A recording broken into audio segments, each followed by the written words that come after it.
Isaiah 24. See, the Lord is going to lay waste the earth and devastate it. He will ruin its face and scatter its inhabitants. It will be the same for priest as for people, for the master as for his servant, for the mistress as for her servant, for seller as for buyer, for borrower as for lender, for debtor as for creditor. The earth will be completely laid waste and totally plundered. The Lord has spoken this word. The earth dries up and withers. The world languishes and withers. The heavens languish with the earth. The earth is defiled by its people. They have disobeyed the laws, violated the statutes, and broken the everlasting covenant.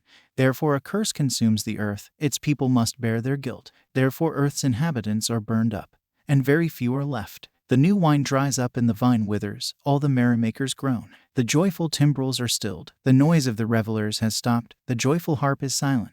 No longer do they drink wine with a song. The beer is bitter to its drinkers. The ruined city lies desolate. The entrance to every house is barred. In the streets they cry out for wine. All joy turns to gloom. All joyful sounds are banished from the earth. The city is left in ruins. Its gate is battered to pieces. So will it be on the earth and among the nations, as when an olive tree is beaten, or as when gleanings are left after the grape harvest. They raise their voices. They shout for joy. From the west they acclaim the Lord's majesty. Therefore in the east give glory to the Lord. Exalt the name of the Lord, the God of Israel, in the islands of the sea. From the ends of the earth we hear singing, glory to the righteous one. But I said, I waste away, I waste away. Woe to me! The treacherous betray. With treachery the treacherous betray. Terror and pit and snare await you, people of the earth. Whoever flees at the sound of terror will fall into a pit. Whoever climbs out of the pit will be caught in a snare. The floodgates of the heavens are opened. The foundations of the earth shake. The earth is broken up. The earth is split asunder. The earth is violently shaken. The earth reels like a drunkard. It sways like a hut in the wind. So heavy upon it is the guilt of its rebellion that it falls, never to rise again.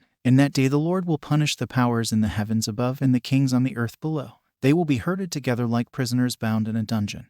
They will be shut up in prison and be punished after many days. The moon will be dismayed, the sun ashamed, for the Lord Almighty will reign on Mount Zion and in Jerusalem, and before its elders with great glory. Isaiah 25. Lord, you are my God. I will exalt you and praise your name, for in perfect faithfulness you have done wonderful things, things planned long ago. You have made the city a heap of rubble, the fortified town a ruin, the foreigner's stronghold a city no more. It will never be rebuilt. Therefore strong peoples will honor you. Cities of ruthless nations will revere you. You have been a refuge for the poor, a refuge for the needy in their distress, a shelter from the storm and a shade from the heat. For the breath of the ruthless is like a storm driving against a wall and like the heat of the desert. You silence the uproar of foreigners. As heat is reduced by the shadow of a cloud, so the song of the ruthless is stilled. On this mountain the Lord Almighty will prepare a feast of rich food for all peoples, a banquet of aged wine, the best of meats and the finest of wines. On this mountain he will destroy the shroud that enfolds all peoples, the sheet that covers all nations. He will swallow up death forever. The sovereign Lord will wipe away the tears from all faces. He will remove his people's disgrace from all the earth. The Lord has spoken. In that day they will say, surely this is our God.